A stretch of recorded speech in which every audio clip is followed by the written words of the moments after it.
Teman-teman sekalian yang dirahmati Allah Subhanahu wa taala. Kemarin kita ketika sholat Jumat udah ngebahas sekilas tentang makna dari ayat yang pertama turun kepada Rasulullah SAW, surat Al-Alaq ayat 1 sampai 5, bahwa pesan yang ada di dalam paragraf itu tentang dua hal, dan ini menjadi modal buat kita ketika kita belajar menjadi hamba Allah, belajar hidup di antara hamba-hamba Allah, belajar menjadi lebih baik, belajar menjadi lebih dekat kepada Allah Subhanahu wa taala.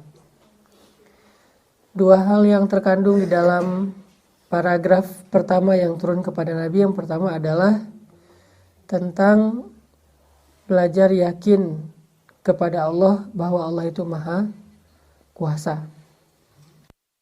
Berkuasa menciptakan, menghidupkan, mematikan. Allah lah yang mengajarkan segala ilmu yang tadinya kita tidak mengerti. Jadi belajar mengagungkan Allah Subhanahu wa taala. Bahasanya ada di kalimat Iqra bismi rabbikal ladzi khalaq. Bacalah dengan nama Tuhanmu yang telah menciptakan. Di situ kalau dalam bahasa fikih disebut dengan ilmu rububiyah. Iqra bismi rabbika, dengan nama Rabbmu. Di situ ada rububiyah. Apa itu rububiyah? Rububiyah artinya Allah maha menciptakan, maha memelihara, maha memiliki, maha kaya, dan seterusnya. Makanya susah kalau kata Rabb ini diterjemahkan dalam bahasa Indonesia, karena terjemahannya tidak sederhana seperti istilah Tuhan, tapi dia ada semacam peran gitu. Kalau Tuhan saja mungkin hanya sekedar simbol, tapi kalau Rabb itu ada perannya. Dia yang menciptakan, dia yang berkuasa, dia yang menentukan, dia yang memelihara, yang memberi rezeki, yang memiliki. Ini semuanya makna Rabb atau rububiyah. Sehingga pesan pertama dari ayat yang turun kepada Nabi di awal itu adalah belajar mengagungkan Allah Subhanahu wa taala setinggi-tingginya. Mengagungkan Allah di sini bukan hanya dalam bentuk ucapan lisan, tetapi mengagungkan Allah yang lebih dalam lagi adalah ketika kita yakin kepada Allah Subhanahu wa taala di dalam hati. Karena banyak orang yang mengagungkan Allah dengan lisan tetapi hatinya tidak beriman, maka itu disebut dengan orang-orang munafik. Wa minan nas may yaqulu amanna billahi wa bil yaumil akhir wa ma hum bimu'minin. Di antara manusia ada yang yaqul itu berkata dengan lisan, kami beriman kepada Allah dan hari akhir, tapi kata Allah, jadi Allah mengkomentari kata-kata mereka. Ibaratnya mereka posting nih, Allah komen. Postingan mereka apa? Captionnya kami beriman. Beriman kepada Allah dan kepada hari akhir. Terus Allah komen, kata Allah, wa ma hum bimu'minin. Mereka tidak beriman. Kenapa Allah justru menolak keimanan mereka padahal mereka sudah yaqulu, berkata dengan lisannya? Karena ternyata iman mereka itu tidak masuk ke dalam hati, hanya ada di dalam ucapan lisan. Padahal Nabi SAW bersabda, sesungguhnya Allah tidak melihat kepada perbuatan kalian atau penampilan kalian atau harta kalian dan seterusnya. Allah melihat ke dalam hati kalian. Dan kalau kita baca hadis pertama dalam setiap buku para ulama, selalu hadis pertamanya innamal a'malu binniyat. Sesungguhnya semua amal itu, baik perkataan atau perbuatan, tergantung kepada an-niyah yang ada di dalam hatinya. Kalau niatnya benar, maka dia akan mendapatkan balasan yang baik dari Allah. Kalau niatnya melenceng, maka dia tidak punya akad apa-apa dengan Allah Subhanahu wa taala. Sehingga kita balik lagi kepada surat Al-Alaq, belajar mengagungkan Allah artinya bukan sekedar belajar memuji Allah dengan lisan. Walaupun itu satu kebaikan. Tapi kalau tidak selaras dengan hati, maka yang lisan ditolak. Sedangkan seseorang yang memuji Allah dengan hatinya, walaupun lisannya sederhana, maka itu berkualitas, berharga di sisi Allah Subhanahu wa taala. Belajar mengagungkan Allah di dalam hati. Belajar meninggikan Allah di dalam hati. Kalau bahasa sederhananya, belajar yakin dan takjub kepada Allah. Belajar yakin dan takjub kepada Allah. Dan ini gak bisa dibuat-buat. Kita harus tanya ke dalam hati kita masing-masing. Kalau bahasa Nabi, istafti qalbak, tanya kepada hatimu. Istafti qalbak, tanya kepada hatimu. Bukan coba kamu ucapkan dengan lisanmu, bukan. Coba kamu ekspresikan dengan penampilan kamu, bukan. Tetapi istafti qalbak, coba minta fatwa, minta pendapat dalam hatimu. Apakah hati itu benar-benar yakin dan takjub kepada Allah Subhanahu wa taala. Sebaliknya, begitu dia yakin kepada makhluk, berarti dia tidak mengamalkan pesan pertama dari Al-Quran. Ketika dia takjubnya kepada makhluk, apalagi kepada diri sendiri, yang kita kenal dengan istilah ujub. Dari kata ajaba atau takjub atau ujub, jadi bahasa Indonesia takjub, ujub itu sama aja. Ketika dia takjub kepada dirinya, namanya ujub. Dan berarti dia tidak lagi mengamalkan pesan pertama yang turun kepada Rasulullah. Kalau udah kayak gitu susah menjadi orang yang taat kepada Allah. Karena takjub kepada Allah ini artinya meninggikan Allah setinggi-tingginya. Kemudian pesan keduanya adalah merendahkan diri kita serendah-rendahnya. Khalaqal insan min 'alaq, yang menciptakan manusia dari segumpal darah. Mimmaniyyi yumna, kalau di surat Al-Qiyamah disebut diciptakan dari maniyin yumna, dari setetes air yang dipancarkan. Dan istilah airnya juga disebutkan oleh Allah, saking rendahnya manusia. Berarti pesan yang awal-awal disampaikan Allah kepada Rasulullah, bisa dibilang kuliah pertamanya Nabi itu bukan gimana cara membaca huruf. Sampai akhir hayat juga Nabi tidak bisa membaca huruf. Tapi kuliah pertama yang disampaikan Allah kepada Nabi adalah materi Allah Maha Tinggi, manusia itu rendah.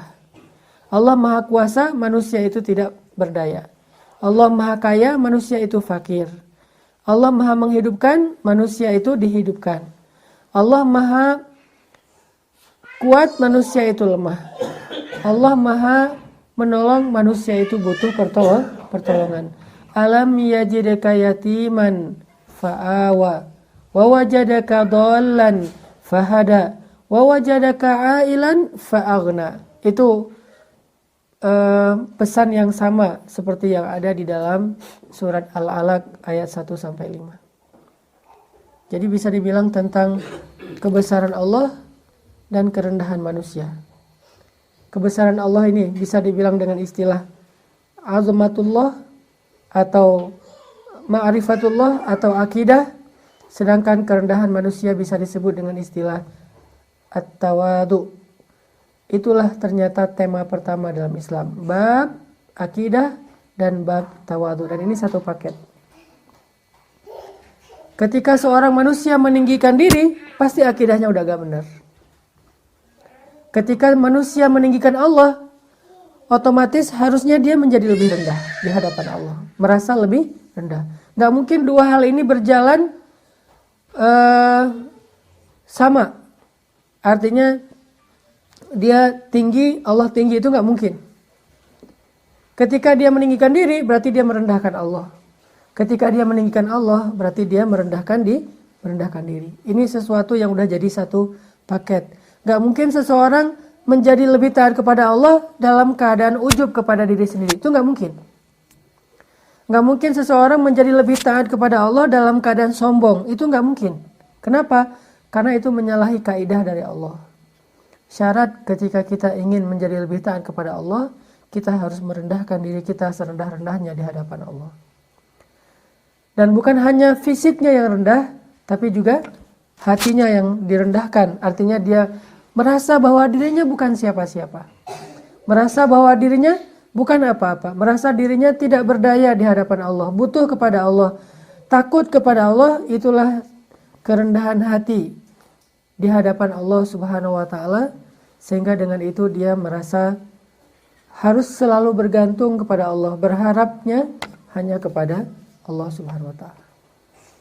Ini pesan pertama yang disampaikan Allah kepada Nabi, bab akidah dan bab tawadu.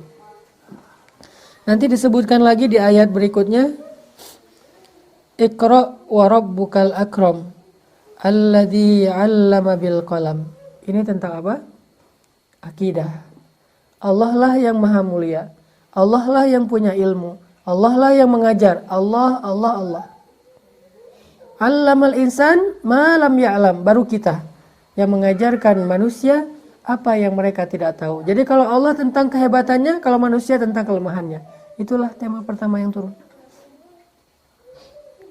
Kalau ngomong tentang Allah, keagungan Allah. Kalau ngomong tentang diri, kelemahan kita, kekurangan kita, ketidakberdayaan kita, kealpaan kita, dosa-dosa kita. Itu yang disebut. Sehingga dengan demikian seseorang menjadi lebih taat kepada Allah Subhanahu wa taala. Jamaah yang dirahmati Allah Subhanahu wa taala, kalau kita perhatikan salah satu penyebab seseorang itu menolak kebenaran agama, seperti yang disampaikan disampaikan Nabi dalam hadis Muslim. Salah satu yang menyebabkan seseorang itu menolak kebenaran agama itu karena sifat sombong. Jadi lawan dari tawadu adalah sombong. Kadang ada orang bilang yang ikhlas jangan sombong. Itu bukan dua kata yang berlawanan. Di Indonesia itu banyak dari kita menggunakan dua istilah yang kadang-kadang sebetulnya dia nggak klop gitu. Kalau tawadu lawannya sombong, kalau ikhlas lawannya riya. Apa bedanya sombong sama riya? Kalau sombong itu dalam urusan dunia, kalau riya itu dalam urusan agama atau ibadah. Jadi kalau orang misalnya merasa dirinya pamer kepada orang lain tentang ibadahnya, dia cerita-cerita tentang ibadahnya, itu namanya bukan sombong, tapi riya. Tapi kalau dia cerita-cerita tentang hartanya, jabatannya, pekerjaannya, hal-hal yang sifatnya duniawi, itu namanya sombong. Cuman semua ini adalah amal hati.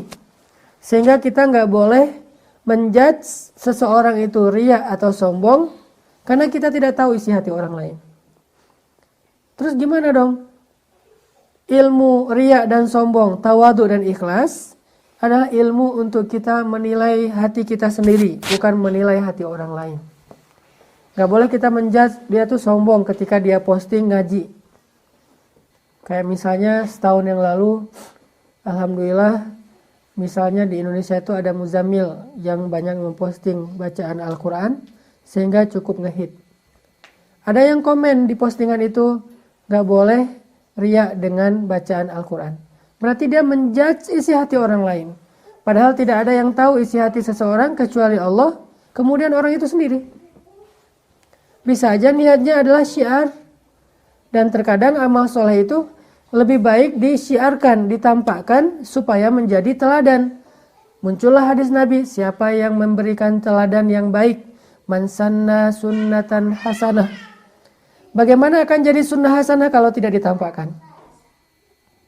Berarti nggak semua amal itu harus disembunyikan. Karena kalau disembunyikan, tidak ada yang meniru.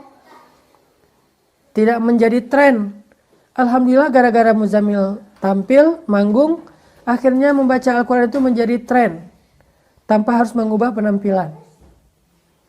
Dulu Muzammil sebelum kita buat Pemuda Hijrah, beliau membaca Al-Qurannya udah bagus. Cuman tidak manggung dengan gaya aktivisnya. Lalu saya bilang, Muzammil ganti penampilan, coba pakai baju flanel kotak-kotak biasa standar, pakai kupluk kalau perlu. Walaupun sekarang udah normal lagi. Pakai kupluk, coba baca Quran, jadi imam. Mudah-mudahan itu jadi tren yang positif, karena kita dulu punya misi membuat tren yang menghilangkan gap antara youth sama Islam. Itu misi pemuda hijrah. Selama ini ada gap yang cukup besar antara Islam dengan youth. Seolah-olah kalau udah lebih religi kurang gaul, kurang main, kurang asik. Kalau udah asik harus jauh dari agama, kurang taat. Nah, ini seolah-olah selama ini ada gap. Sehingga kita munculkan hashtag taat tapi asik. Dan misinya apa? Menghilangkan gap. Salah satu bentuk trennya, coba kita panggungkan sosok anak muda lulusan ITB, tapi ngajinya bagus dengan penampilan yang tetap anak muda. Kita panggungkanlah Muzammil. Ada yang komen misalnya itu riya segala macam, ini urusan hati masing-masing. Nahnu la nahkum illa bizzawahir, kata Umar. Kita nggak boleh menghukumi sesuatu kecuali dengan yang tampak. Adapun yang tidak tampak, kita tidak boleh menjudge atau menghakiminya. Akhirnya sekarang menjadi tren sampai ada siapa yang gimbal tapi baca Quran kan ya. Tren itu berkembang terus kayak bola salju, makin lama makin besar. Terus anak-anak SMA banyak yang posting, lagi post di sekolah baca Quran, posting di Instagram. Dan mungkin sebagiannya memang tidak ikhlas. Sebagiannya ada yang pengen eksis di sosmed. Tapi jangan sampai gara-gara kita ngerasa tidak ikhlas, jadi tidak beramal. Ya, itu juga salah satu jebakan setan.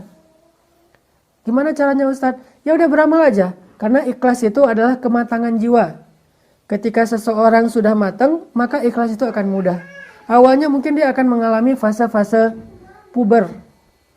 Ada yang puber hadis sahih. Baru tahu satu hadis sahih, semua orang sesat. Cuma dia doang yang masuk surga gitu. Ada yang puber hadis sahih. Ada yang puber ibadah sunnah. Padahal ibadahnya sunnah, tapi orang diwajibkan. Kamu harus. Allah aja gak menyuruh dia untuk melakukan itu dengan kata harus. Nabi aja gak mengharuskan gitu. Tapi dia haruskan kepada orang lain.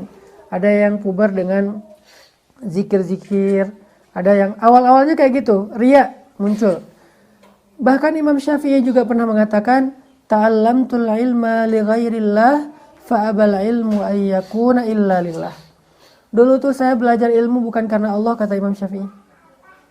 Tapi karena pengen disebut ulama, pintar, hebat, syekh dan seterusnya. Tapi setelah saya belajar ilmu itu menuntun saya kepada Allah. Jadi jangan tunggu ikhlas baru beramal, tapi beramal dulu, Allah yang akan menuntun hati kita biar ikhlas. Kita berusaha, tapi jangan sampai, kenapa kamu nggak sholat berjamaah? Takut riya, kan? Kenapa nggak hafal Quran? Daripada saya nanti hafal Quran disebut hafiz terus masuk neraka. Nah ini juga jebakan setan. Artinya bab tawadu dan sombong, bab tawadu dan sombong, ikhlas dan riya adalah bab a'malul qulub, amalan-amalan hati. Karena dia amalan hati, la ya'lamuha illallah, tidak ada yang tahu kecuali Allah. Innahu alimun bidzatis sudur. Jadi jangan sampai kita menghakimi orang lain dengan sifat sombong ataupun riya. Cukup kita menilai diri kita, saya ini ikhlas apa riya, tawadu apa sombong, dan hanya kita yang tahu setelah Allah Subhanahu wa taala. Jadi di dalam banyak hadis disebutkan salah satu penyebab orang menolak Islam itu karena sombong, bukan karena nggak ngerti. Salah satunya Abu Jahal. Abu Jahal itu bisa dibilang mungkin lebih ngerti Islam, Al-Quran dan hadis daripada kita. Bahkan Abu Jahal tuh mungkin nggak pernah mendengar hadis dhaif. Semua yang didengar itu hadis sahih. Kenapa sahih? Orang dengarnya langsung dari Rasul ya. Nggak ada, kata Abu Jahal tuh ada tuh hadis riwayat Bukhari ya. Nggak ada di zaman Abu Jahal hadis riwayat Bukhari. Orang Bukhari juga belum lahir. Jadi Abu Jahal itu ngedengar semuanya hadis sahih.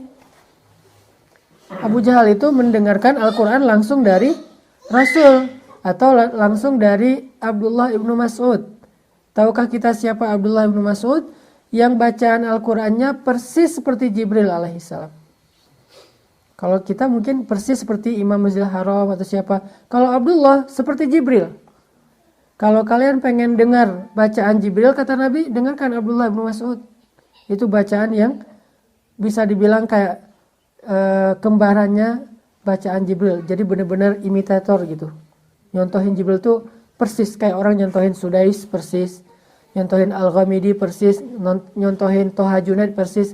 Kalau ini nyontohin Jibril persis. Berarti Abu Jahal tuh dengerin Al-Quran langsung dari sumbernya atau dari orang-orang yang luar biasa. Kenapa nggak beriman tuh? Apakah dia nggak ngerti? Abu Jahal itu bukan orang bodoh. Istilah bodoh di dalam kalimat ini bukan tidak punya ilmu, tapi keras kepala. Sebetulnya nama aslinya sebelum dijuluki dengan Abu Jahal, Abu Al-Hakam kan? Apa arti Abu Al-Hakam? Cendekiawan. Abu Al-Hakam itu guru bangsa.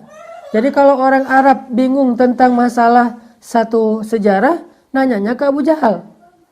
Kalau orang Arab bingung tentang masalah nasab, karena ilmu nasab ini ilmu penting, dan kita juga nggak mempelajari ilmu nasab dengan baik. Buktinya kita kakek juga kadang-kadang udah lupa namanya siapa ya. Cuma ingat nama ayah, kadang nama kakek lupa, atau nama buyut minimal urutan keempat di atas kita udah lupa pasti. Siapa nama buyut kamu? Tahu, yang penting juga saya bin siapa gitu. Itu juga kadang-kadang kebalik, jadi nama mertua ya. Terlalu menghayati. Pak ditanya, emang kamu udah punya mertua? Belum sih. Ini saking semangatnya mau nikah. Abu Jahal tuh menghafal nasab orang Arab teman-teman. Semua orang yang ada di Mekah, dia tahu nasabnya sampai kepada Ibrahim. Dan modal menghafal nasab inilah yang menyebabkan kenapa Allah turunkan Al-Quran dan hadisnya di Arab. Karena orang Arab itu bagus dalam menghafal riwayat. Gak kebalik namanya.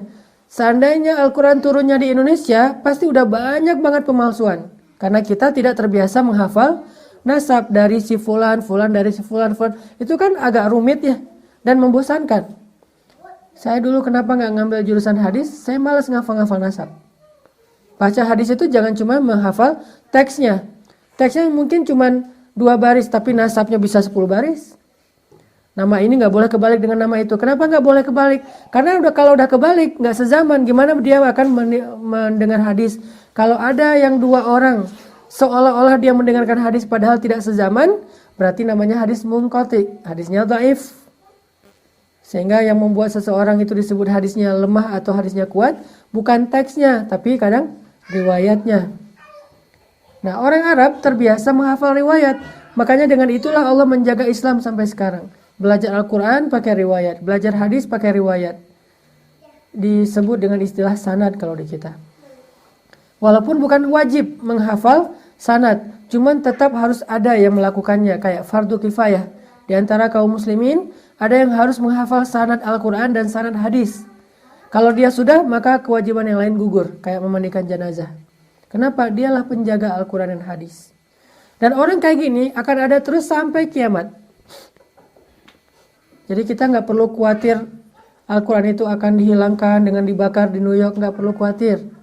Karena ketika hari pembakaran Al-Quran di New York, hari yang sama ada wisuda penghafal Al-Quran di Gaza sebanyak 21.000 anak. Jadi kata Allah, mereka ingin memadamkan cahaya Allah, tapi Allah justru menyempurnakan cahayanya walaupun mereka tidak suka. Memang kayak gitu sifatnya. Di hari atau di minggu pertama yang sama dengan dibakarnya Al-Quran di New York, di minggu yang sama diadakanlah wisuda Al-Quran para penghafal Al-Quran di Gaza sebanyak 21.000 anak. Dan itu mereka ngafal Qurannya cuma 1 bulan. Berarti 1 hari 1 juz. Kita baca sejuz juga kadang-kadang kewalahan, mereka hafal 1 bulan. Setelah 1 bulan menghafal, murajaah diulang dan udah lancar. Dan kita juga menghafal Al-Kafirun gak beres-beres ya. Surat paling panjang di Al-Quran buat kita mungkin Al-Kafirun, karena muter terus gak selesai-selesai. La abudu ma ta'budun wala antum abiduna ma abudun. Ini kapan selesainya, kok panjang banget nih ayat. Karena gak tahu ujungnya. Bayangin. Kenapa kayak gitu? Karena memang tadi yang saya sampaikan kemarin, tren belajar pada masa Rasulullah itu adalah menghafal. Hafalannya itu bagus-bagus. Tren belajar pada zaman kita itu menggunakan teknologi. Handphone hilang semua ilmu. Kalau zaman dulu ada di dalam kepala, kalau sekarang ada di saku. Buka dulu handphone. Oh ya, ntar dulu kemarin dicatat tuh, ada rekaman segala macam. Beda tren. Nah intinya, kenapa Abu Jahal menolak padahal dia ngerti Al-Quran? Karena kata Abu Jahal, kalau saya beriman kepada Muhammad, berarti saya jadi pengikut Muhammad. Padahal selama ini Abu Jahal itu kepala kabilah, kepala suku. Masa jadi pengikutnya? Muhammad itu nggak keren banget tuh. Makanya karena itulah Abu Jahal menolak. Ini namanya sombong. Merasa dirinya tinggi. Dan sombong inilah penyakit paling bahaya bagi seseorang setelah ragu kepada Allah, yang menyebabkan dia nggak bisa taat kepada Allah. Firaun. Emangnya Firaun nggak ngerti tentang kebenaran? Ngerti. Firaun itu bukan orang bodoh. Dia itu keturunan raja. Belajarnya itu private, nggak pernah sekolah. Jadi profesor-profesor yang datang ke istana ngajarin Firaun kecil. Fir, belajar lo Fir gitu ya. Belajar Firaun teh. Belajar filsafat, belajar geografi. Kan geografi itu disebut dengan ilmu Saqafatul Muluk ya. Wawasan para raja, itu geografi. Dulu para raja itu selalu wajib mata kuliahnya belajar geografi. Karena geografi buat mereka adalah kekuasaan. Kalau kita geografi kan sekedar peta dan segala macam ya. Kalau buat mereka geografi itu adalah ekspansi kekuasaan. Jadi mempelajari geografi itu wajib bagi calon raja. Saqafatul Muluk, wawasan para raja. Geografi, filsafat, bahasa, sastra. Rata-rata raja dulu belajar sastra. Kenapa? Ketinggian bahasa itu menunjukkan luasnya wawasan seseorang. Ketinggian bahasa itu menunjukkan tingkatan sosial seseorang. Jadi seorang raja itu harus berbicara dengan bahasa yang kalau diterjemahkan jadi satu buku. Itu bahasa-bahasa yang tinggi. Kenapa tuh kalau kayak gitu Firaun tidak menerima dakwahnya Musa? Apakah dia nggak ngerti? Tapi dia merasa sombong, enggan. Nggak mungkin dia menjadi pengikut Musa padahal dia raja yang paling berkuasa di dunia pada masa itu. Ini masalah. Jadi masalahnya adalah istaghna. Makanya Allah berfirman di ayat berikutnya di surat Al-Alaq, kalla innal insana la yatgha ar-ra'ahu istaghna. Sungguh manusia itu akan melampaui batas kalau dia merasa dirinya serba cukup, artinya serba ada. Merasa nggak butuh kepada Allah. Merasa normal-normal aja. Dan itu terjadi dalam hidup kita walaupun dengan grade yang mungkin nggak separah mereka. Contohnya apa? Kita itu jadi lebih taat kepada Allah kalau kita lagi banyak masalah. Kayak gitu kan yang sering kita rasain. Giliran baru diputusin, sholatnya khusyuk. Kemarin diputusin, misalnya malam diputusin. Itu dia azan subuh. Itu azan subuh paling baper. Makanya azan subuh terbaik menurut saya orang yang baru diputusin. Itu azannya enak banget. Allahu Akbarnya aja getarannya gimana gitu ya.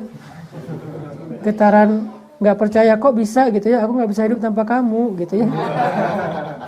Ini artinya orang kalau lagi banyak masalah, sakit, banyak hutang, ada masalah sama temennya, sama mantan, apalagi pas ngeliat postingan mantan terakhir tuh udah di atas pelaminan, itu kan berat banget tuh. Biasanya doanya khusyuk, tilawahnya banyak, tahajud rajin. Kenapa? Karena waktu itu dia lagi drop, lagi down banget, dan ketika itu dia merasa butuh kepada Allah. Tapi kalau lagi normal, doanya juga standar. Ya Allah sama aja deh dengan yang sebelah gitu ya. Atau minimal Rabbana atina fid dunya hasanah. Kalau sholat ayatnya pasti yang paling ikhlas, Al-Ikhlas. Nggak mau ayat-ayat yang panjang. Kalau misalnya dia lagi banyak masalah, ayatnya bisa Al-Baqarah tuh, walaupun alif lam mimnya doang gitu. Al-Baqarah, Ali Imran. Kenapa bisa kayak gitu? Karena seseorang ketika lagi ngerasa normal, dia nggak ngerasa butuh sama Allah, dan saat itu dia nggak jadi taat. Tapi kalau dia lagi banyak masalah, dia merasa butuh pada Allah, saat itu juga dia akan kedongkrak, termotivasi, terbooster untuk lebih taat kepada Allah. Dan itu fitrah manusia. Masalahnya, kenapa kita sering ngerasa nggak butuh kepada Allah, padahal hidup kita 24 jam di tangan Allah. Inilah sombong. Terlalu yakin bahwa kita masih bisa hidup sehari lagi atau bahkan setahun lagi. Terlalu pede bahwa uang kita tuh banyak. Padahal banyak orang yang gak bisa menahan kematian walaupun dia orang kaya. Dan itu udah entah berapa juta orang kayak gitu. Dia orang kaya banget tapi gak bisa nahan kematian, tuh buktinya. Mau meninggal ya meninggal aja walaupun dia kaya raya. Bahkan dia punya satu negara mungkin, seorang raja. Mencari obat supaya bisa hidup kekal. Seperti Raja Qin kan, Raja Cina. Dia takut kematian, akhirnya dia suruh dokter nyari obat ke seluruh dunia. Ketemulah obat yang dibuat dari air raksa, malah mempercepat kematiannya. Kalau nggak salah Raja Qin itu meninggal di usia yang masih muda. Raja Mongol nyari obat ke seluruh dunia biar panjang umur, Ternyata kesimpulan dari para tabibnya apa? Umur tidak bisa dipanjangkan, tetapi kekuasaan bisa. Gimana caranya? Turunkan kekuasaan kamu kepada anak kamu. Mulakukan. Tapi dia tetap meninggal. Artinya berkuasa, punya harta, dan seterusnya. Sebetulnya udah banyak contoh bahwa itu tidak mengkekalkan manusia. Tapi tetap aja kita kadang-kadang ngerasa, saya gak butuh-butuh amat lah sama Allah. Sehingga ketika Allah panggil, gak harus datang langsung. Gak butuh-butuh amat lah sama Allah. Sehingga kita ketika sholat, gak terlalu ingat Allah, ingat justru dengan kerjaan-kerjaan kita. Ini artinya teman-teman yang dirahmati Allah, yuk kita belajar sifat tawadu. Pertama, tawadu kepada Allah artinya kita merasa butuh kepada Allah. Dari situ kita akan dapat semangat untuk lebih taat kepada Allah Subhanahu wa taala. Lihat nanti bagaimana Allah Subhanahu wa taala mengubah kehidupan seseorang dari di atas tiba-tiba jatuh sedalam-dalamnya atau serendah-rendahnya. Orang yang tadinya sehat-sehat aja tiba-tiba langsung lumpuh misalnya, nauzubillah. Orang yang tadinya kaya tiba-tiba diuji dengan miskin. Dan itu banyak banget cerita orang yang sukses, man of the year gitu ya. Sukses sebagai pengusaha tahun itu. Anak muda dan pengusaha. Tahun depannya tiba-tiba ada di dalam penjara. Dan itu cerita kayak gitu banyak. Pejabat yang tadinya ngerasa congkak, angkuh kemana-mana pakai forrider. Gak lama kemudian, 5 tahun kemudian ada di penjara. Dan sekarang jumlahnya banyak di penjara. Ada yang 15 tahun, 17 tahun, 10 tahun. Ada yang bahkan belum divonis tapi udah menjalani sekitar 1 tahun di dalam penjara. Artinya kehidupan seseorang itu sebetulnya sangat butuh Allah. Kita karena ngerasa kadang-kadang kita normal-normal aja padahal kita udah melenceng. Lagi road to kehancuran, cuman kita gak sadar. Kalau nggak ditolong oleh Allah, maka mungkin kita benar-benar akan binasa. Belajar merasa butuh kepada Allah. Itu tawadu kepada Allah Subhanahu wa taala. Mudah-mudahan dengan demikian kita bisa banyak muhasabah. Kalau berdoa tuh ngomong, ya Allah, saya itu nggak berdaya, Engkau Maha Kuasa. Ya Allah, tolong saya nggak bisa apa-apa. Engkau Maha Kuasa atas segala sesuatu. Ya Allah, saya lemah, Engkau Maha Kuat. Sebutin kelemahan kita, kerendahan kita, sebutin kebesaran Allah. Baru kita akan khusyuk dalam berdoa, insya Allah. Itu yang bisa saya sampaikan. Barakallah. Assalamualaikum warahmatullahi wabarakatuh.